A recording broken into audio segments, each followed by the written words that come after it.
Welcome all. In today's session, I will deal with an important mineral, calcium. We'll see introduction, biochemical functions of calcium, dietary requirements, and sources of calcium. Calcium is one of the most abundant among the minerals in the body. 1 to 1.5 kilogram calcium is found in an adult man, among which 99% present in bones and teeth, 1% outside the skeletal tissue, that is in blood and other tissues. First, we will see about the important biochemical functions of calcium. Calcium is an important component of bone matrix. It is involved in nerve function. It is essential for blood clotting. Calcium is required for muscle contraction and also for cellular metabolism. We will see the functions in detail one by one. It is required for the development of bone and teeth. Bones serve as a reservoir of calcium, means that when there is any depletion in the level of plasma calcium from the bone, the calcium will move to the plasma and maintain its normal level. Calcium is required for the formation and maintenance of the physical strength of skeletal tissues, and it is required for the formation of hydroxyapatite. So calcium is required for the formation of hydroxyapatite. So what is this hydroxyapatite? It is a calcium phosphate mineral. It is made up of calcium and phosphate. Hydroxyapatite is a major component and an essential ingredient of normal bone and teeth. And this hydroxyapatite gives rigidity to bones and teeth. So bone is made primarily of this hydroxyapatite or calcium phosphate minerals interspersed in a collagen matrix.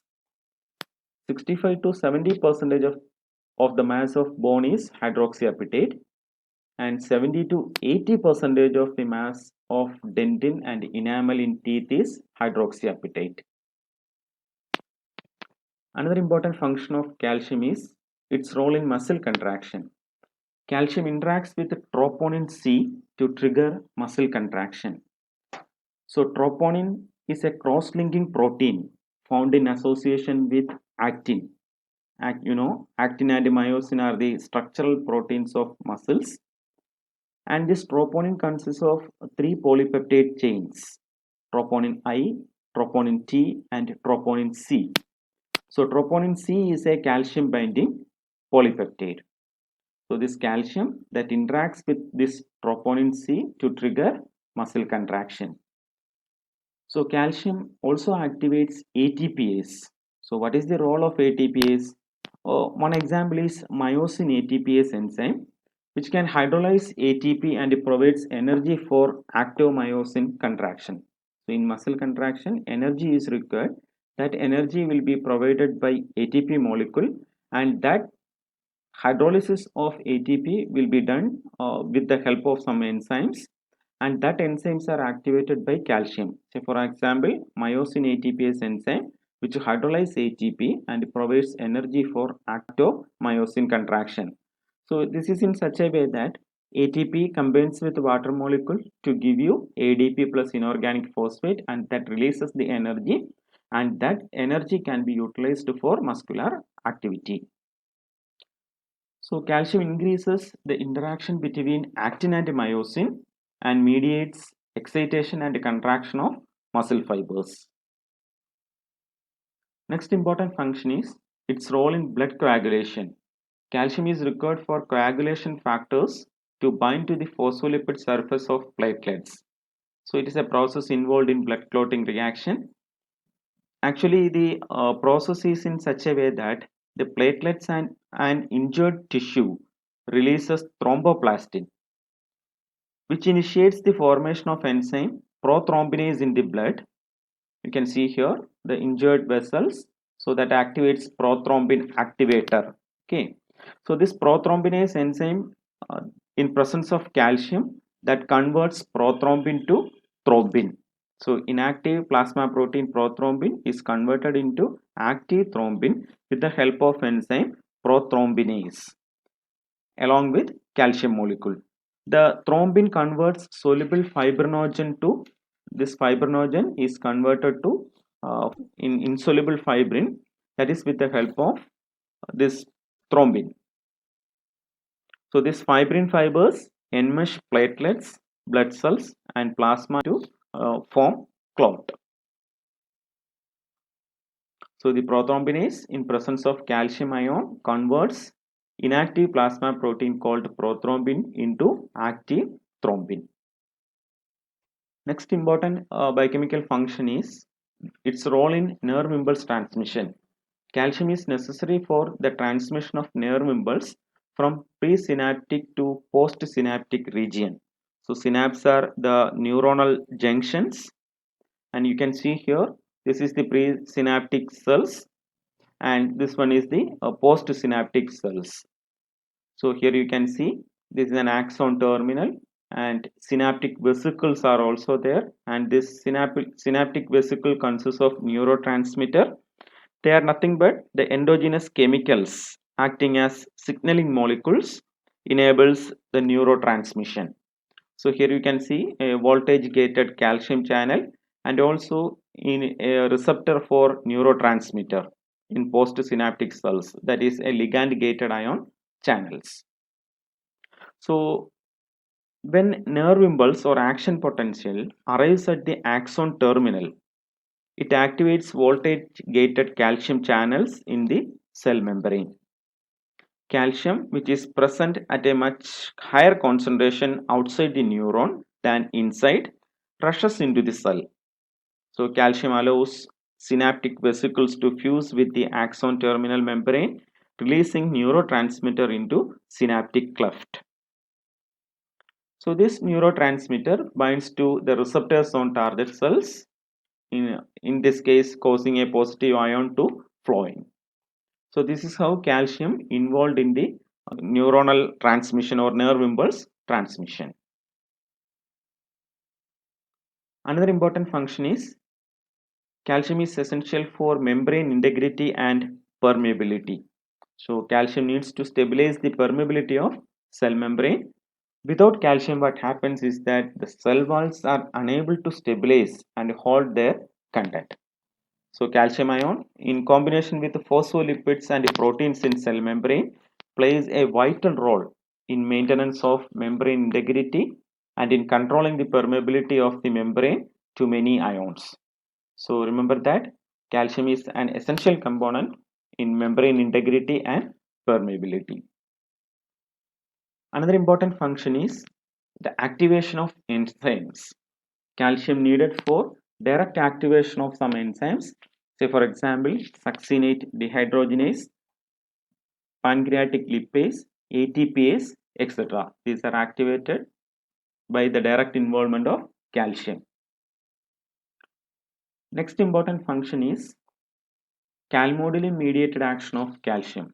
So first we will see what is calmodulin. Calmodulin is a calcium binding regulatory protein. That is very important.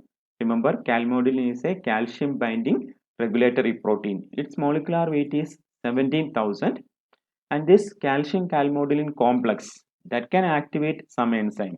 For example, adenylate cyclase, calcium dependent protein kinase, etc. are activated by calcium calmodulin complex. So calmodulin is a calcium binding regulatory protein.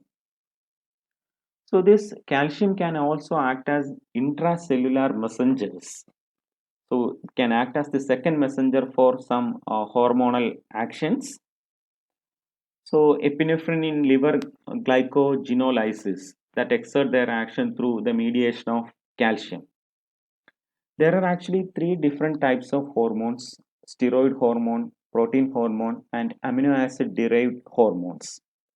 Steroid hormone, being lipid soluble, move through plasma membrane of target cells to act within their nuclei, whereas protein hormone are water soluble and act on the surface of the target cell via second messengers.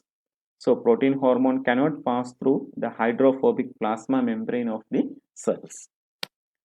So second messengers essentially serve as chemical relays from plasma membrane to cytoplasm, thus carrying out the intracellular signal transduction.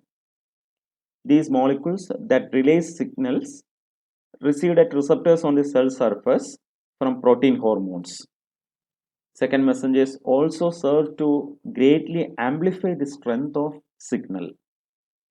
So you can see here, this epinephrine is a hormone that exerts its function through a second messenger known as calcium.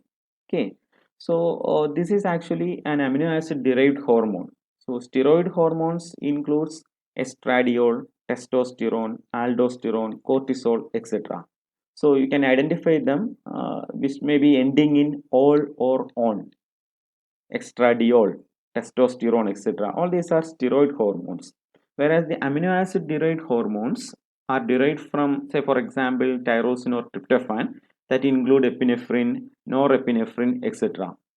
So they are ending in INE, in epinephrine, norepinephrine, etc. And these epinephrine and norepinephrine, these are produced by the adrenal medulla. So this epinephrine that acts in the liver and controls the glycogenolysis process, and that process is exerted through the mediation of calcium, which can act as the second messenger there. Okay, so this second messenger that also serves to greatly amplify the strength of signals. This calcium also acts as a third messenger for some hormones. For example, antidiuretic hormone that acts through cyclic AMP and then calcium. So cyclic AMP acts as a second messenger here, and calcium acts as a third messenger. So here you can see in this side a receptor, no hormone at the receptors. So calcium is there in the outside the cells. So you can see the calcium channel which are closed. So what happens when hormones bind to this receptor molecule? So that allows this calcium molecule to enter into the cell through the calcium channel, which is opened now. And I have told you about this calmodulin, this inactive calmodulin, it's a receptor for calcium molecule that combines with the calcium to form calcium calmodulin complex. Actually, this calcium calmodulin complex can also act as a molecule that triggers the action of enzymes. So, which activates or inactive enzymes to active enzymes. Next biochemical function is release of hormone. A release of certain hormones from the endocrine gland is facilitated by calcium. For example, insulin, calcitonin, parathyroid hormones, etc. So this insulin, calcitonin, and parathyroid hormone, these hormones will release from their respective endocrine glands. That is actually facilitated by calcium, and we will see in detail later about this function. Next function is its role in killing cancer cells. So increased intracellular calcium concentration is required for the efficient action of immune cells like cytotoxic T lymphocytes and natural killer cells to kill the cancer cells. So in order to kill the cancer cells, the immune cells like cytotoxic T lymphocyte and natural killer cells has to participate. So for their efficient action, an increased intracellular calcium concentration is required. So we can say that increased intracellular calcium concentration is required for kill the cancerous cells, which is mediated by CTL and NK cells. Next, very important function of calcium is its role in the action of heart. Calcium particles enter the heart muscle cells during each heartbeat and contribute to electrical signal that coordinates the heart's function. So another important function of this calcium on heart, these particles also bind to machinery within the cells that helps the cells to contract, which makes the heart pump blood. Okay, so these two are the important function of calcium on heart. So now the reflection spot question: why the deficiency of calcium causes muscle spasm? So calcium deficiency causes several symptoms. One of the important symptom is muscle spasm. Why the calcium deficiency causes muscle spasm? You find out the answer and write down on a paper. Next, we will see the dietary requirements of calcium. It is somewhat higher because I have told you that about 1 to 1.5 kilogram of calcium is there in an adult man. So the dietary requirement is also somewhat higher for adult men and women. It is around 800 milligram or zero point 0.8 gram per day. So it increases during pregnancy, lactation, and post-menopause to 1.5 gram per day. In children, at the age of 1 to 18 years, they need 0.8 to 1.2 gram per day, and infants less than 1 year, they need nearly 300 to 500 milligram per day of calcium. This is the dietary requirement. Adult men need 0.8 gram per day. Women during pregnancy, lactation, and post-menopause need 1.5 gram per day.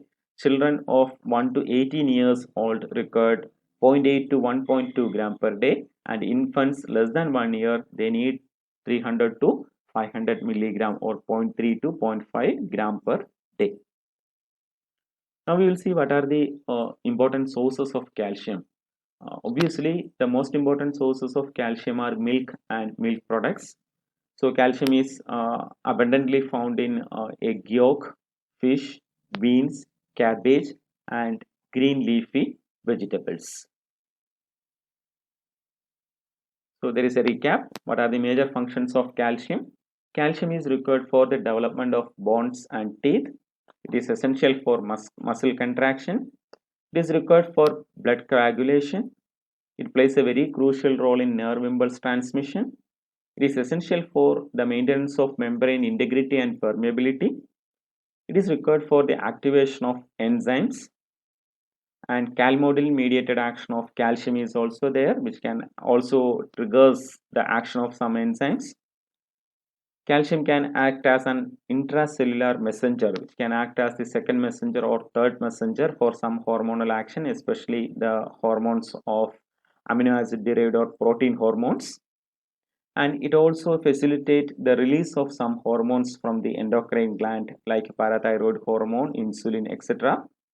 And it also plays a very crucial role in killing of cancer cells. And the last one is it is essential for the functioning of heart. So that's all for today. Thank you.